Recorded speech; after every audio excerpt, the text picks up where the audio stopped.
to the Electronic Music Makers video podcast. I'm Chris Huelsbeck, here with my co-host, Amy Lee. Hi. And so this is show number 0.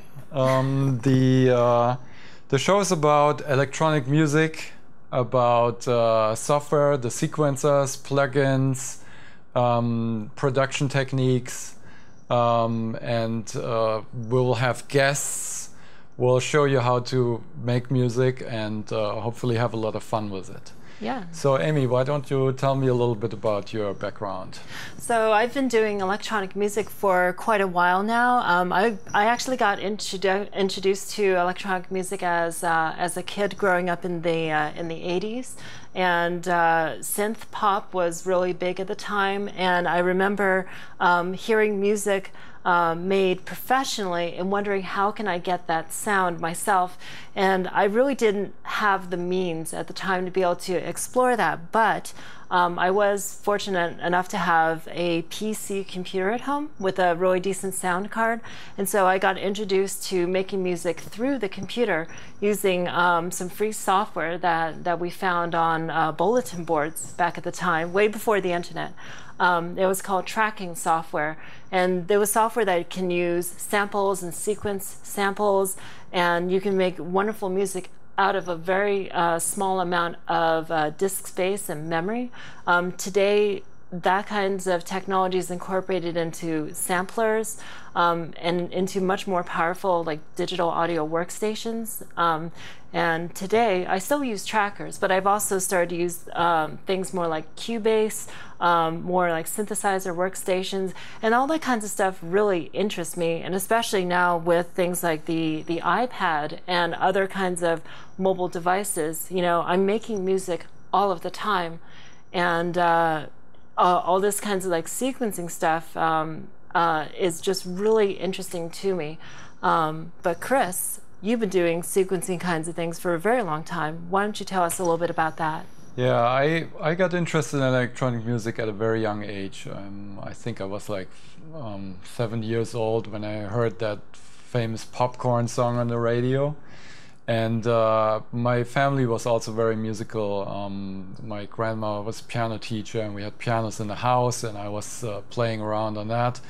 And then, but I always wanted to, I was really interested in electronic sound, so I wanted to get a real electronic synthesizer, but I couldn't afford it at the time. And then in my teenager years, I saw this ad in the magazine that showed the Commodore 64 computer and said it had like a real synthesizer sound chip, and that's what I wanted. And I saved my money and I got one and started programming, and that essentially became my career because I've done video game music for the last 25 years now. What was one of the more well-known pieces that you've done? In the beginning, on the Commodore 64, there was something called the Great Giana Sisters, and then later on the Amiga computer, there was Turrican, and then a while, much later, I did Star Wars on the Nintendo 64 and stuff like that. And recently, I've gotten into actually iPhone and iPad games, and I've done one that's called Zombie Smash. That's pretty well known. Yeah. And others. So, but I'm still doing electronic music for the games and for myself for fun. And yeah, you still compose, you still distribute music and all the time produce. Yeah. And so maybe we can talk a little bit about how we met. There's a music group that meets once a month in San Francisco, California, called the San Francisco Electronic Music Meetup. And we both showed up there because we have this passion for computers and technology and music and all this stuff. Do you remember the first meeting place that we had? Yeah, it was like in an office building in downtown San Francisco, and it was really fun. There were all these different people, and they were showing off different software. I mean, I'm like a big Steinberg guy with Cubase, but they had like Ableton Live and other things, and it was just fascinating seeing them hacking around in them. And then they played, you know, different people played their music, and we were discussing things, and it just went from there, and it grew. And then at some point, we just thought, oh, why don't we take this a step further and make something like that for the YouTube audience or the internet in general? Yeah, and so one of the things that we hope to do with this kind of a format is take all this fun experience that we have just sitting around the same table or in the same bar and showing all this wonderful technology and how it's sort of shaping the way we think about and distribute music and bring that experience to the internet. Right. And I think you have a demo coming up here? Yes, so this is going to be like a regular theme on our show. Yes. And so there will be like a little product demo or an interview, things like that. And so I prepared something. This is very, very simple. This is called the TonePad Pro for the iPhone and iPad. It's like a very cheap app, and it's just fun.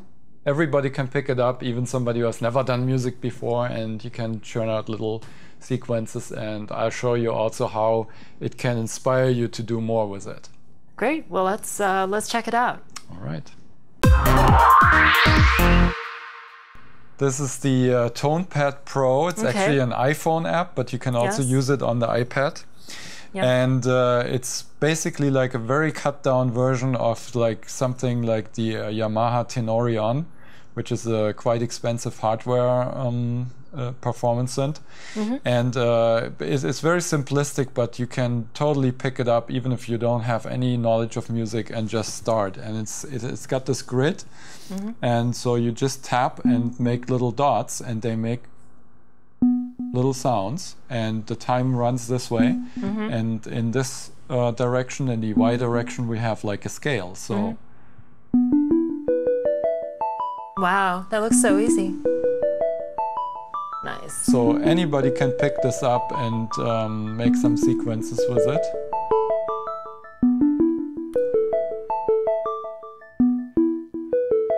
Something more interesting here. So you can really get a lot of harmonies out of it. Yeah, and it sounds very pleasing, and this can totally be an inspiration for something else. And what I did is I recorded a couple of these sequences and then recorded them into my laptop computer, and this is running Cubase, Steinberg Cubase. It's a sequencer software, but you could use anything, you know, if you use Logic or GarageBand or whatever you like, and then you can like arrange these recordings. And let's see here. There's one basis thing that I started out with, and as you can hear, I dumped this into Cubase. So this is the same sequence, and now we can start and add to that.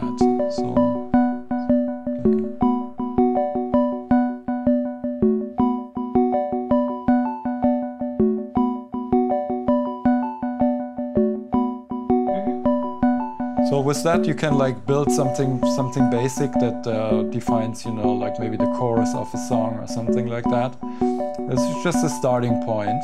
I have another sequence that I recorded in here, and then I start adding some other sounds with my other plugins, and just start like building a little song. So for example, here is like some pad sound that gives you some chords in the background.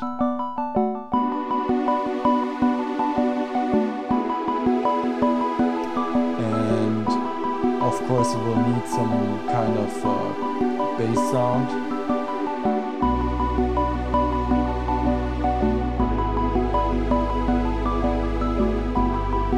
And then we'll add some drums.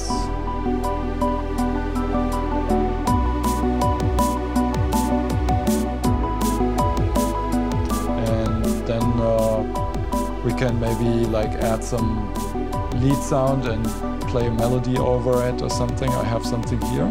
So it's a little Korg nano key. Let's see how this goes.